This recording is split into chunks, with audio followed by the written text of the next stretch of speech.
Hi, today I'm going to be talking all about something that was emailed to me, a question that was emailed to me a while ago, and it's all about strategies for behaviour and something that one of the yoga teachers who are in my world has asked me about. So, hello, I'm Julia, and I work with kids yoga teachers to help them feel more confident so that they can spread the joy of yoga across the world, making lives better.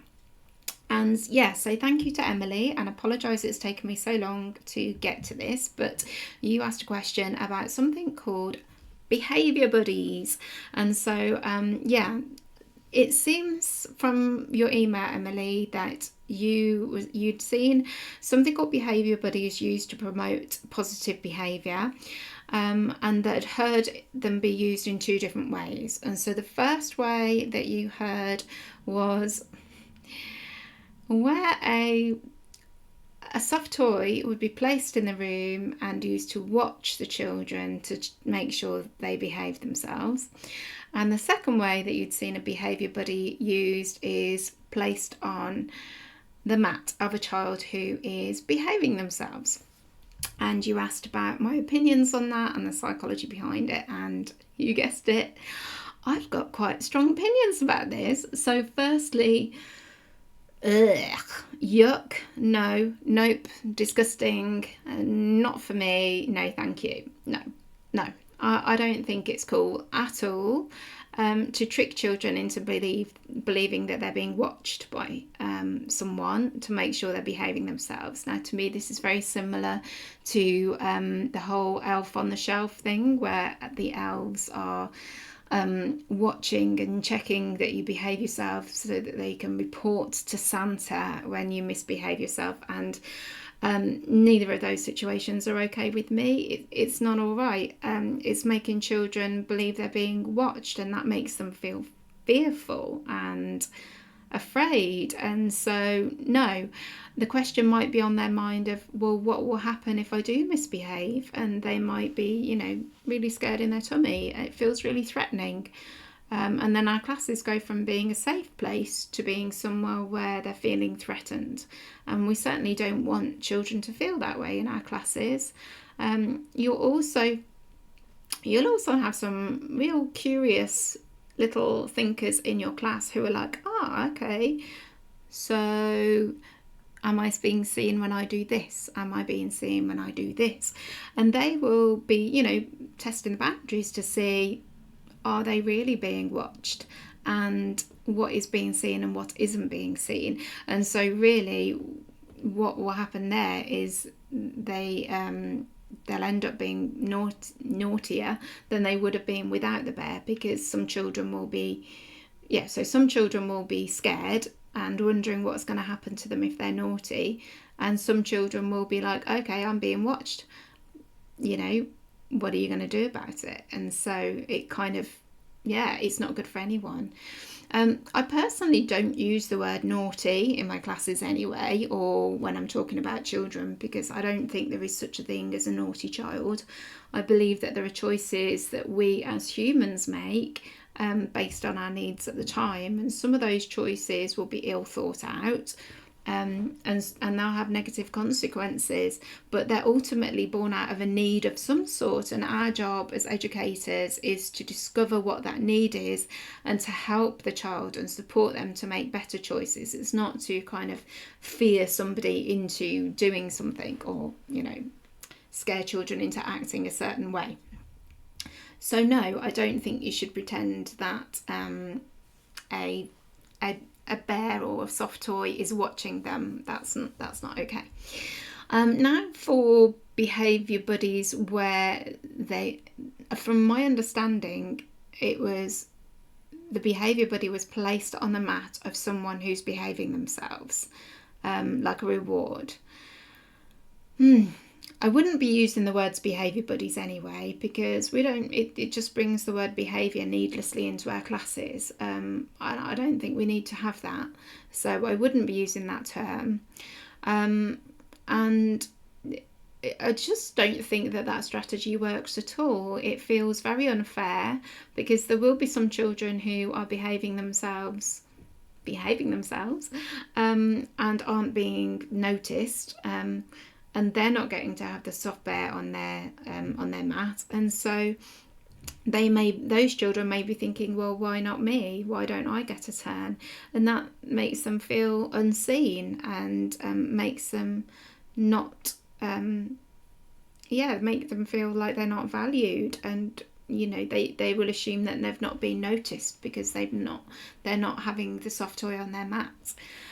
Also, most people would be ensuring that everybody gets a go of the soft toy on their mat, in which case it's just really every child having a turn to have a bear on their mat. And that's okay if you want to do that, but why dress it up as something that it's not? Because the children are going to know that. They're going to know that it's not that they're having a turn with the bear, and they see through that. So why bother making it about something that it's not? And I feel the same when we're doing things like yoga of the week, or stickers that are just given to one particular child a week to highlight that particular child. It just doesn't make sense to me. It doesn't work, because the kids will notice that they're just taking it in turns to have it. Also, another thing is it's very common for the children who are struggling to conform in a group situation, so they're the ones who are likely to misbehave. They're likely to be rewarded far more in this way than those who are quietly getting on with things, and that can feel hugely unfair for the children who are just getting on with it. And also, it's those children who are acting in a particular way that is perceived as misbehaving, they're acting like that for a reason. And those children are likely going to be exacerbated if there's a bear that's being swapped from mat to mat to the children who are deserving of it. That's likely to trigger those children even more. And also, those type of children are more likely to struggle with not having a turn, or having to wait their turn, or it not being their go, and the unfairness of that. And they're likely to want that bear on their mat all the time, and it's actually probably going to make life worse rather than better. So I don't think that either of those strategies are positive, and I don't think that they would help at all, and certainly not something that I would be using in my yoga classes. I do use soft toys in my classes regularly, and I find they have a really positive impact on behaviour. But for me, it looks like each child having a soft toy on their mat, a little friend that they can cuddle. The soft toy might tell them their name. The soft toy is going to help them to breathe, to relax, to focus, to balance. And the soft toy is likely to help their behaviour, but not in that way, not when you're saying that. So you could say something like, you could put your soft toy and it could watch you and see all of the amazing things that you can do with your bodies. So that's just saying it in a different way, and they're not feeling, there's no sense of threat there, there's just a sense of celebration, and aren't they all doing an amazing job? So that's how I would use soft toys in a more positive way. It's far more inclusive, and it's likely to impact behaviour in a really healthy way. So in terms of using stickers, I don't single out children for stickers. If I've got stickers, everybody gets the stickers, because I'm sorry, you're not going to have just one child who deserves a sticker in your class. They all will have done something in that session that deserve a sticker. So if stickers are coming out, everyone's going to have one in my book.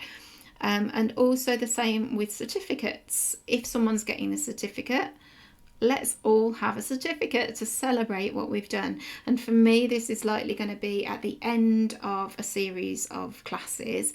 It's likely going to be that each child will get a certificate at the end of term or the end of half term, and on that certificate will be a personal comment of something that I've seen in that child. And then that way we're celebrating all children for their individuality.